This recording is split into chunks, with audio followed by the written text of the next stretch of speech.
Okay, let's jump right into this explainer. Look, we've all been there, right? You stumble upon the absolute perfect website. You get distracted for a split second by a text message, you accidentally close the tab, and then boom, you're spending the next 20 minutes frantically digging through your browser history just to find it again. Well, today, we are going to unpack the fascinating psychology behind why users bounce, and more importantly, how we can actually design for memory retention. So, why do users just forget? The core issue we're facing is that in our hyper-fast online world, forgetting happens almost instantly. Think about it. Our brains are relentlessly bombarded with endless open tabs, pop-up notifications, and endless scrolling. If a user can't recall your site after just one single visit, that window of opportunity pretty much slams shut.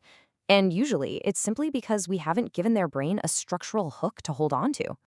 To fix this, we're going to follow a really straightforward mental map today. We'll cover the forgetful web, creating strong memory cues, reducing cognitive load, memory-friendly design tactics, smart reminders, and finally, a concrete action plan. Let's get right into it. Starting off with Section 1, the forgetful web. Here's the harsh reality. Forgetting happens incredibly fast online. It's actually the brain's default defense mechanism. The digital environment is just so noisy that our short-term memory literally purges irrelevant data in a matter of seconds. So our goal here isn't to force someone to memorize a really complex web address. Instead, we want to make the experience itself memorable without being annoying or intrusive. Because the costs of this digital amnesia, it's steep.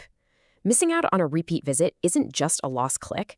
It is quite literally money falling out of the cart. We're talking about lost potential conversions and a total lack of long-term customer loyalty. If they don't come back, they obviously don't buy, and they for sure don't become advocates for your brand. It is a massive chain reaction that all stems from a simple failure to be remembered.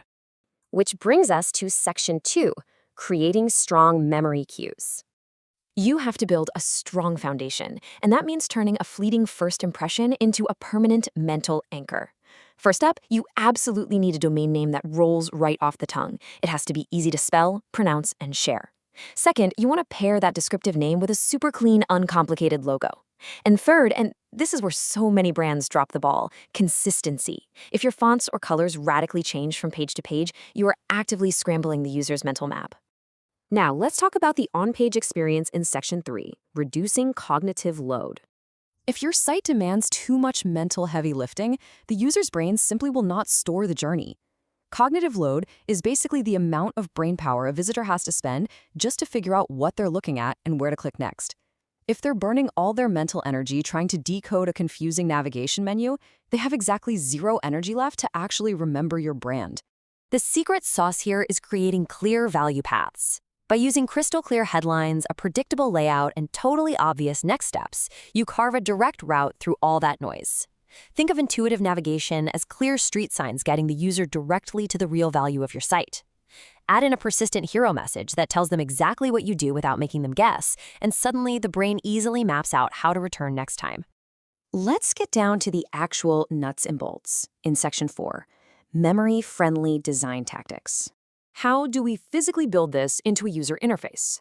Well, you use tactics like simple, highly shareable links. You implement a one-click save or favorite feature, which literally gives the user a physical bookmark so they don't even have to rely on their memory. Shorter forms with clear progress indicators keep people from abandoning a task out of sheer frustration. And onboarding nudges are fantastic for gently reminding users exactly why they're there in the first place. There's this fantastic quote from a product designer in our source material that really hits the nail on the head. People remember experiences, not pages. Design for the memory of an easy journey. This is absolutely crucial. You aren't trying to get your users to memorize your HTML structure. You want to leave them with a profound feeling of seamlessness.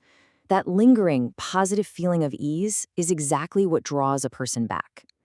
But what happens after they close the tab? Let's look at off-page retention in Section 5, smart, non-intrusive reminders. The operative word here is restraint. There is a massive difference between being helpful and being a nuisance. If you just blast out generic, spammy promotions, users are going to unsubscribe and block you, cementing a really negative memory of your brand. But if you pivot to value-driven updates, things like truly exclusive content, timely, personalized offers, or sending them a helpful digital gift, you're reminding them of your existence by genuinely improving their day. A marketer from our sources laid it out perfectly with this insight. If a user remembers the value they saw in the first visit, they are more likely to return, even without a perfect recall of your URL. It's brilliant because it completely shifts the burden. You don't need them to memorize a string of letters, you just need to be unforgettably valuable. If you solve a problem for them once, they will actively go out of their way to find you again. Okay, let's wrap this all up into a neat package. Section 6, an action plan for your team. Here is what you can literally do today to get started. Step 1, audit your top landing pages. Are they crystal clear, or is the cognitive load way too high? Step 2, do not be afraid to test alternative branding cues to see what actually resonates with your audience. And step 3, measure your recall signals. Are returning visits ticking up? Are people utilizing those saved links? That data is exactly how you'll know if your memory architecture is doing its job. So, as you head back to your own web projects, I want you to ask yourself, what will your customers remember today?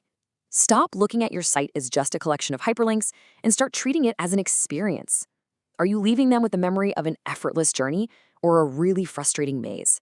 The internet is incredibly forgetful by nature. So take these insights, apply them, and go give your users an experience they literally cannot forget.